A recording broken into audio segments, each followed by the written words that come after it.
என்னைக்காவது ஒரு நாள் நல்லா சாப்பிடணும்னு தோணும், கொஞ்சம் காரசாரமா டக்குன்னு செஞ்சுட்டு ஆனா டேஸ்ட் சூப்பரா இருக்கிற மாதிரி இருக்கணும். அந்த மாதிரி சாப்பிடறதுக்கு எல்லாருக்குமே பிடிக்கும். சமைக்கிறதுக்கே தோணாது, ஆனா நல்லா சாப்பிடணும்னு தோணும். அந்த மாதிரி டைம்ல நான் எப்பவுமே ப்ரிஃபர் பண்றது நச்சுவை ஃபுட்ஸ் அவங்களோட காரைக்குடி கறி மசாலா. இந்த ஒரு மசால் பவுடர் போதுங்க, இதுதான் குக்கிங்கோட மேஜிக்னே சொல்லலாம். டேஸ்ட் எப்படி இருக்கும்னு நினைக்கிறீங்க? ரொம்ப அல்டிமேட்டா இருக்கும். கடாயில கொஞ்சமா ஆயில் சேர்த்துட்டு வெங்காயம், தக்காளி, கறிவேப்பிலை, இஞ்சி பூண்டெல்லாம் போட்டு வதக்கிட்டுங்க சிக்கன் போட்டு ஒரு பரட்டி விட்டுட்டு நச்சுவை ஃபுட்ஸோட காரைக்குடி கறி மசால் பவுடர் எடுத்து மேலால ஒரு ஸ்பூன் தூவி விட்டுக்கலாங்க.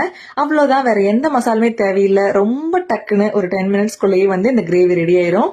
இது ஜிப்லாக்ல இருக்கிறதுனால நம்ம ஸ்டோர் பண்ணி வைக்கிறதுக்கும் ஈஸியா இருக்கும்.